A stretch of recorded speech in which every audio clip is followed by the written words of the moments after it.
Hello dear students, good morning. Today I am going to teach for class 10th First Flight books में poem A Tiger in the Zoo.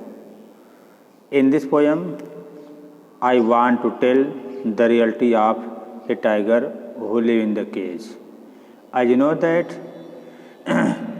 a tiger who live in the cage, he is bound by the every kinds of way, and he has to also do any work with the order of owner or a person. So he has to ignore everybody who is passing through the way. And while a tiger who is free, they know any problem that create before it. So he is able to do any kinds of work.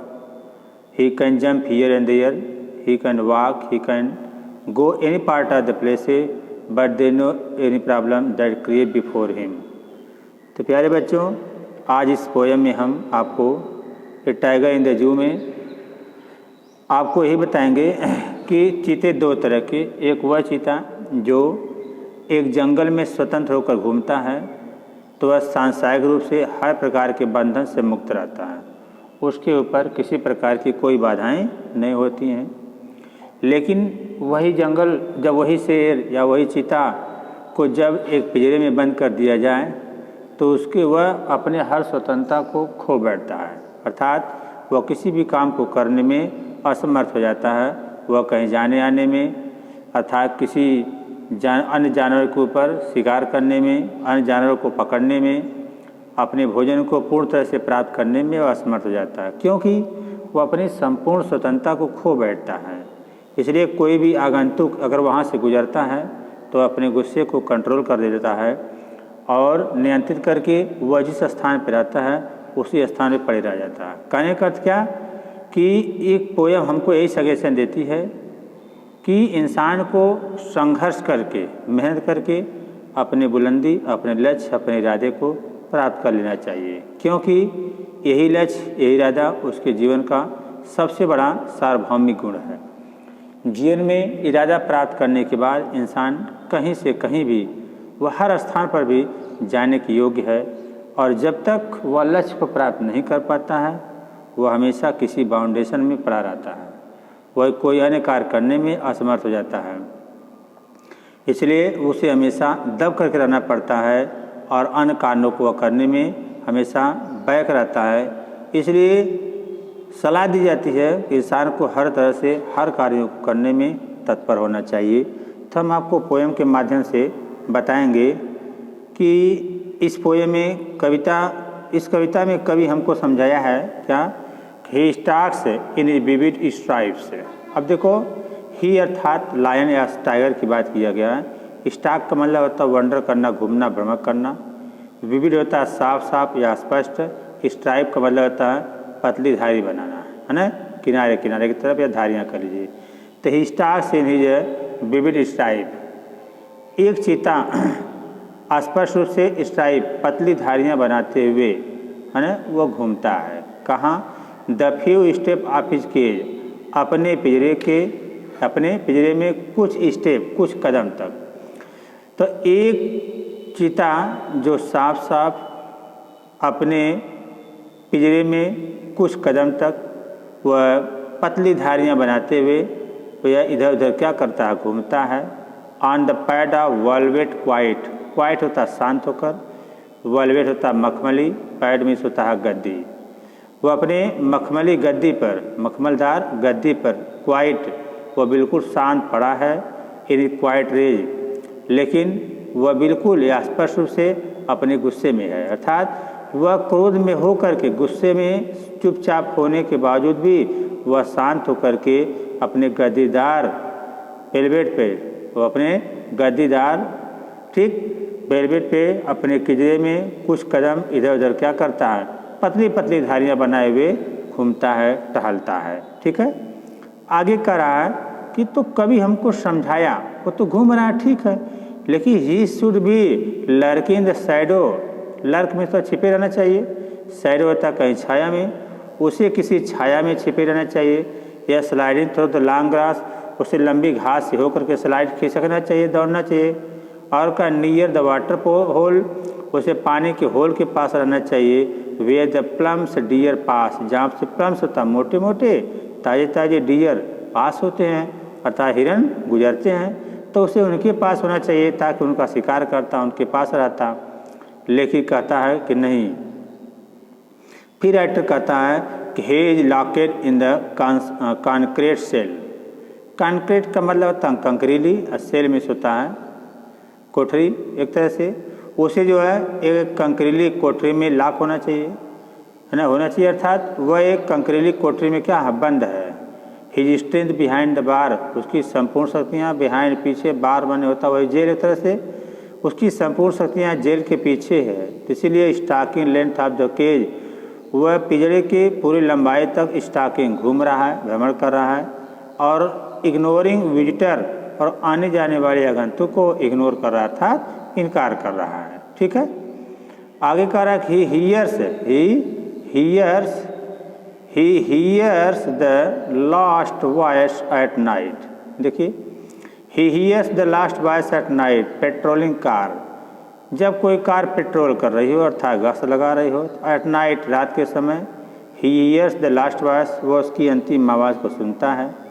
And stares with his brilliant eyes, और अपने चमकती हुई आँखों के साथ उसकी तरफ घूर कर देखता है। कब? एट द ब्रिलियंट स्टार, चमकते हुए तारों की तरफ, चमकते हुए तारों की तरफ अपनी चमकती हुई आँखों के साथ वो उनकी तरफ घूर करके क्या करता है, निहारता है, देखता है। ठीक है, अब ये देखो अब इस स्टेंजा में कौन सा पोएटिक डिवाइस है। सबसे पहले हमको ये देखना चाहिए कि इसमें पोएटिक डिवाइस क्या है। तो देखें फर्स्ट लाइन में ही stalks in his vivid stripe. अब मेरे बच्चों देखो इसमें वो स्टॉक के बाद दिया है ना इन में देखो आई भी दिया है, हिज में आई है, विविड में आई है, स्ट्रिप में आई है। अर्थात जिस पोएम के किसी भी लाइन में फर्स्ट या सेकेंड थर्ड कोई भी लाइन हो, अगर उसमें वावेल की आवृत्ति बार बार होती है, ठीक है, उसमें अगर वावेल की आवृत्ति बार बार होती है, वावेल मतलब क्या, देखिए आई है, ए है, ओ है, यू है, कोई भी हो, अगर वो बार बार हर वर्डों में आती है ना, हर वर्डों में आती है, तो इसमें हमारा जो पोएटिक डिवाइस होता है एजोनेंस होता है, एजोनेंस है। अच्छा, फिर देखो और कहीं मिल जाता है few steps of his cage. तो देखिए फ्यू के बाद यस दिया है, यस दिया ने, और फिर स्टेप में भी यस दिया है, और तो नहीं दिया बच्चा। और भी देखना जैसे जैसे जिस लाइन में जो मिलता है तो हम खोजते चले जाएंगे। तो इस पोएम में जहाँ पर आपको जो है जो वर्ड बार बार मिलते हैं उसका पहला वर्ड जो अगर कॉन्सोनेंट से शुरू होता है तो वह जो है कॉन्सोनेंस होता है, वही कॉन्सोनेंट बीच में आता है लेकिन सेम हो तो कॉन्सोनेंट होता है। लेकिन सब वावेल कॉन्सोनेंट अगर सब वर्णों का सबसे पहले देता है तो उसी को जो है हम जो कहते हैं एलिट्रेशन। ठीक है, लेकिन रही बात लास्ट स्टेंजा में देखिए दिया है हिज ब्रिलियंट आई। अब ब्रिलियंट क्या है, अगर किसी भी पोएम में अगर एक ही वर्ड बार बार आते हैं, तो जो वर्ड बार बार आता है उस वर्डों को हम बोलते हैं रेपिटेशन। ठीक है, रेपिटेशन बोलते हैं क्योंकि वे वर्ड बार बार आए हैं, तो ऐसे वर्डों को हमेशा रेपिटेशन कहा जाता है। ठीक है, जैसे देखिए ब्रिलियंट आइस, फिर लिखा है ब्रिलियंट स्टार, तो ब्रिलियंट दो बार आ गया, दोनों लाइन में आ गया। तो एक ही वर्ड अगर दो लाइन में तीन लाइन में सेम आते हैं तो ऐसे को हम जो है क्या कहते हैं, रेपिटेशन कहते हैं। ओके डियर, अब देखिए इससे आपको 4 क्वेश्चन देता है। पहला दिखा question card, thinking about the poem के बारे में विचार करिए या सोचिए। लिखा है thinking about the poem, read the poem again and work in the pair or group to do following task. नीचे लिखा find the word that describe the moment and actions of the tiger in the cage and in the wild, arrange in 2 columns, है ना। अब उनको 2 column में स्पर्श करना है। तो डियर इसमें दिया नहीं है, हम आपको बता दे रहे हैं, उन सभी वर्डों को 2 कॉलम में बना करके लिखना होगा। तो हम आपको अगले वीडियो में इसको सेंड करेंगे। तो ये सारे क्वेश्चन जो 4 हैं, इन क्वेश्चनों का आंसर जो है आप लिख लेंगे अपनी कॉपी पर, ठीक है। दूसरी चीज़ जान गए। तीसरी चीज़ जो होती है, रही बात पोयम, तो पोयम में देखिए लिखने के बाद पोएट्री डिवाइस आता है, फिर आता है कि राइमिंग वर्ड। अब राइमिंग वर्ड क्या होता है, पोयम देखते हैं उसका जो स्टेंजा होता है, उस स्टेंजा का जो अंतिम लाइन होता है, अगर फर्स्ट और थर्ड लाइन आपस में मिलते हैं तो रीमिंग है, और नहीं मिलते तो रीमिंग नहीं है। देखिए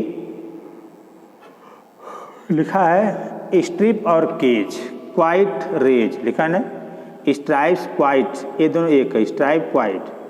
कहने में समान ध्वनि वर्ड आते हैं, तो इसको हम बोलते हैं क्या, जिसके वर्ड कहने में समान हो उसको क्या कहा जाता है, ठीक।